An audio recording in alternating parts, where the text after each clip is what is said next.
I'm Laila Robbins, and I'm playing the speaker in the Kaddish Symphony. My name is Mary Wilson, and I am the soprano soloist for the Kaddish. Mary and I were given the opportunity to do this with the Boston Symphony Orchestra last year under the conductorship of Maestro Guerrero. We're getting the band back together. Yes, we're getting the band. Exactly. And in our final performance, he invited us to come and do it here at the Nashville Symphony. So it's a real honor and a delight to come back and do it again. It really It's such is. a beautiful piece of music. It's amazing, and it's the most surprising Bernstein. What we think of Bernstein is this is not the piece. We think of 1964, and you have to think about society. You think of the civil rights. You think of the craziness in the world, just crazy. And the music actually really mirrors that sense of unsettled restlessness, trying to find some tonality, some sense of the world.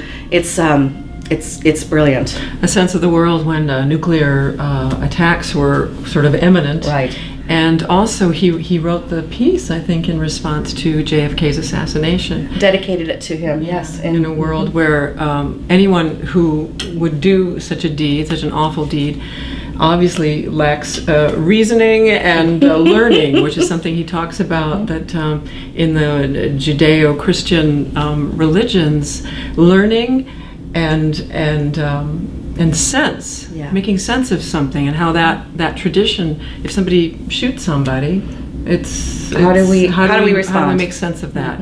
And so in some ways the speaker is having a very defiant, if not violent, conversation with God.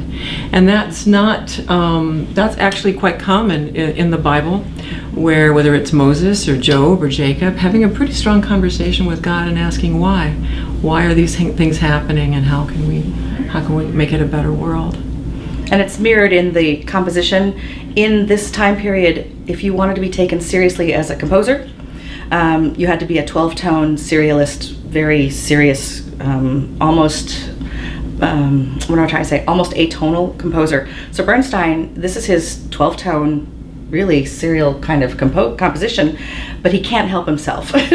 he's writing this beautiful tone row. Da, da, da, da, da, da. It's beautiful.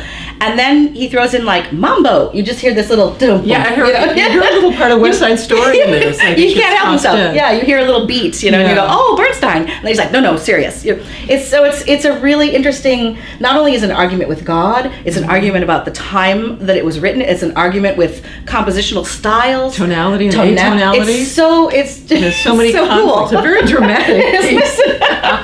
And it's just wonderful. And there's also a full choir and also a boys choir, which is just gorgeous. Yeah, which just is the most human, down to earth. We all feel everything. Yeah. It's beautiful. But speaking of that melody, I think I read somewhere that one of the basic tunes in this piece actually came from him listening to his father sing in the shower. Oh. And he had put that into a composition that he made as a young man, and then later used that melody again in the Kaddish Symphony. Oh, I love that. And it's based on his dad singing in the shower, which I think that. is so wonderful. Well, I think that also goes back to his personal connection to this piece.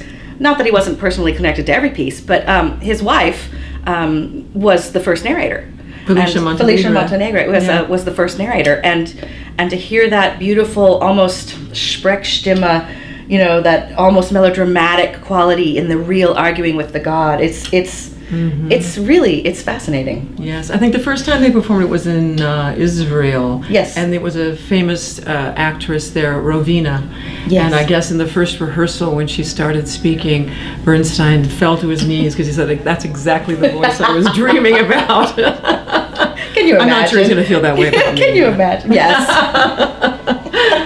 But it's wonderful to have that music together with the speaking, and from my point of view, just to be surrounded by that incredible vibration of the symphony, and then to hear your glorious voice is the cherry on top. We do get the best seat in the house because, as Laila was saying, we get that visceral feeling. Not only are we part of it intellectually and emotional, but actually physically. When everybody is playing fortissimo and the percussion is going and the low strings are going, it really does. You really do feel it in your stomach, and it's super powerful. It really is. We get the best seats in the house. The Kaddish is the prayer for the dead. Yes. And so that's also mourning for the dead. So it's the Christian equivalent of the Requiem Mass, perhaps. But it's interesting that he takes the Kaddish, which is in Jewish faith, the death is the end. Death is the end. There really is no sense of rebirth, reincarnation, afterlife. And so it's a real different argument, I think, in the Jewish faith at a death than it might be in Christian, or it might be in a Buddhist or a Muslim or a Hindu, with all these other maybe senses of afterlife. So it could be a sense of finality that also encourages all that argumentative nature. And I don't know, it's really interesting to me. There's also that wonderful section where the speaker takes the audience on that little perfect world, that paradise where everything is wonderful. But then they realize it's not great to be in a perfect world, because then there's no longing, there's no desire, there's no trying to reach something better. If it's all perfect, then there's nothing to strive for, there's nothing to work for. And that human beings, that's part of the beauty of being a human being, is failing and succeeding and trying and not getting and then getting. That's what gives us joy, right? I was going to say, that's my everyday.